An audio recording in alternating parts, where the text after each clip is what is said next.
ثناء اللہ بلوچ صاحب، تو اس کا فائدہ جو ہے صرف نواز شریف صاحب کو نہیں ہوگا، صرف جہانگیر ترین کو نہیں ہوگا، اگر تاحیات نااہلی ختم ہوتی ہے تو آنے والے وقت میں عمران خان کو بھی فائدہ ہوگا۔ عامر میر صاحب بات سمجھنے کی ہے، میں بالکل سلمان راجہ صاحب کے بات سے اتفاق کرتا ہوں۔ انہوں نے 3 معروضات بیان کیے اور آخری جو معروضات بیان کی، کیونکہ میں خود کانسٹیٹیوشنل ڈیفینڈر ہوں، میں اپنے آپ کو ایکسپرٹ نہیں کہتا، آئی been writing constitution, advising on constitutional matters internationally. میرے کہنے کا مقصد یہ ہے کہ مجھے اس کیس سے اتنی دلچسپی یہ نہیں ہے کہ کون تاحیات رہتا ہے یا نہیں رہتا ہے۔ میں یہ کہتا ہوں کیونکہ ہم چھوٹے صوبے سے جو آنے والے لوگ ہوتے ہیں، جب کانسٹیٹیوشن کے اندر ہمارے ہاں کانسٹیٹیوشنل کورٹ پاکستان میں نہیں ہے، سپریم کورٹ کو ہم کنسیڈر کرتے ہیں کہ وہ کانسٹیٹیوشن کی انٹرپریٹیشن آرٹیکل 184 کے تحت کرتا ہے۔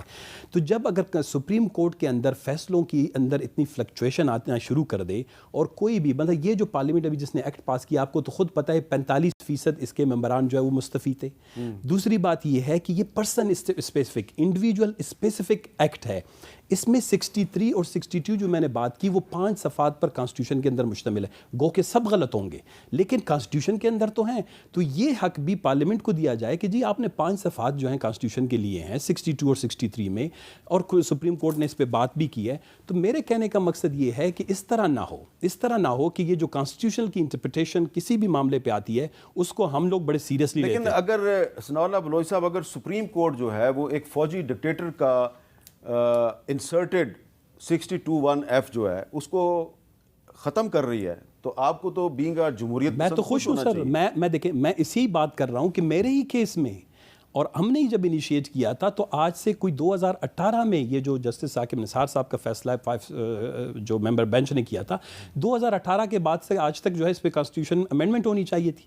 تو ہم نے تو میں تو ابھی یہ نہیں کہتا ہوں میرے لیے سب الیکشن میں آئیں، سب لڑیں، لیکن جو پروسیجر اڈاپٹ کیا گیا عامر میر صاحب، یہ 2-4 لوگوں کو پرسن اسپیسیفک انڈیویجول اسپیسیفک جو امینڈمنٹس یا ایکٹس آتی ہیں، یہ پاکستان کے اندر آئین، سپریم کورٹ، ہماری عدالتوں کو جو ہے عوام کے سامنے تھوڑی سی ان کی اہمیت اور حیثیت کو جو ہے متاثر اللہ صاحب اس کا کیا جواب دیں گے؟ ایک نقطہ یہ ہے کہ یہ پرسن اسپیسیفک ایکٹ پاس پہلی بات تو یہ ہے کہ پارلیمان کے اندر اگر ریکوائرڈ تعداد موجود ہے لا پاس کرنے کے لیے، چاہے ایک بندہ بھی زیادہ ہے تو وہ پارلیمانی قانون ہے۔ ہم اس کو پولیٹیکل اعتراض تو کر سکتے ہیں، قانونی اعتراض نہیں کر سکتے، مورل کر سکتے ہیں۔ دوسری بات یہ ہے کہ اگر ہم کہتے ہیں پرسن اسپیسیفک ہے، یہ مسئلہ تاریخ میں کبھی پہلے آیا ہی نہیں، اب آیا تو پارلیمان نے ایڈریس کیا، تو کیا صرف 2 بندوں پہ لگے گا یا آئندہ والے سب پہ لگے گا؟ سب پہ لگے گا۔ میں اور سب پہ لگے گا تو عمران خان کو بھی لگے، کیوں نہ لگے جی، فائدہ ہوگا نا سب کو ہو۔ ایک بات اور دیکھیے، اگر کوئی غلط فیصلہ سپریم کورٹ نے کیا ہے تو اس کو انڈو کرنا چاہیے۔ مولوی تمیز الدین کیس کو انڈو کیا نا انہوں نے، 200 کو انہوں نے کیا ہے، نصرت بھٹو کو کیا، سب کو عملاً سے بار میں کیا ہے۔ میں ایک اور بتاتا ہوں، اسی سپریم کورٹ نے میاں نواز شریف جہانگیر کے ڈسکوالیفیکیشن میں فیصلہ واڈا میں کیا ہے، تو میری ذاتی رائے میں تو فیصلہ واڈا والی ججمنٹ جو ہے وہ بالکل وہ بھی سپریم کورٹ کی ہے۔ کھوسا صاحب نے عجیب ججمنٹ دی ہے۔ میں کامن لا کا طالب علم ہوں، مجھ سے شاید سینئر ہوں گے، آصف سعید کھوسا صاحب نے عجیب ججمنٹ دی۔ ایک ہمارا اصول ہے کرمنل لا کا، ہم یہ کہتے ہیں کہ ایک بندہ آپ کے سامنے آ گیا، اس کی ججمنٹ آدھی غلط ہے آدھی صحیح ہے، تو ہمارا لا یہ تھا پچھلے 200 سال کا کہ ہم اس کی ججمنٹ آدھی رائے مانیں آدھی نہیں مانیں گے۔ کھوسا صاحب نے جاتے ہوئے 100 کیس لکھا کہ یہ رہا ہے، آج سے میں بدل رہا ہوں۔ حالانکہ کامن لا میں ایسے جب آتے ہیں تو وہ پارلیمان کو بھیج دیتی ہے، ہاؤس آف لارڈز یا کورٹ آف اپیل، وہ نہیں کرتے، انہوں نے وہ بھی کر دیا، پارلیمان کو پوچھے بغیر ایک فنڈامنٹل لا جو تھا، گرونڈ نام تھا ہماری کرمنل لا کا، چینج کر دیا۔ تو کورٹ کو اپنی تعبیریں کرنے کا، ان کو ریسٹینڈ کرنے کا، ان کو ویری کرنے کا حق حاصل ہے، ان کو کرنا چاہیے۔ جیسا میں نے یہ کہا کہ آپ کو برطانوی کورٹ کی ججمنٹ مل جائیں گی جنہوں نے کہا کہ انسان نہیں ہے، برٹش کورٹ کی، امریکن کی مل جائیں گی کہ یہ کالے انسان نہیں ہے، لیکن انہوں نے بدلا۔ یہ بالکل غلط قانون ہے، اس کو بدلنا چاہیے، اگر تعبیر سے بدل دیں۔ لیکن میں پھر ایک لائن کہوں گا، اگر کوئی تعبیر ایک کورٹ کرتی ہے، یہ میرا جو اسٹوڈنٹ سے آج تک عدالت میں نہیں گیا یہ، اور اس کی تعبیر بعد میں پارلیمان کرتی ہے، تو میں کہوں گا کہ پارلیمان جب سپیچ کرے گی ہائیسٹ کورٹ آف لینڈ، یہ میرا ویو ہے۔ ٹھیک جی، سلمان صاحب آپ کیا کہنا چاہتے ہیں؟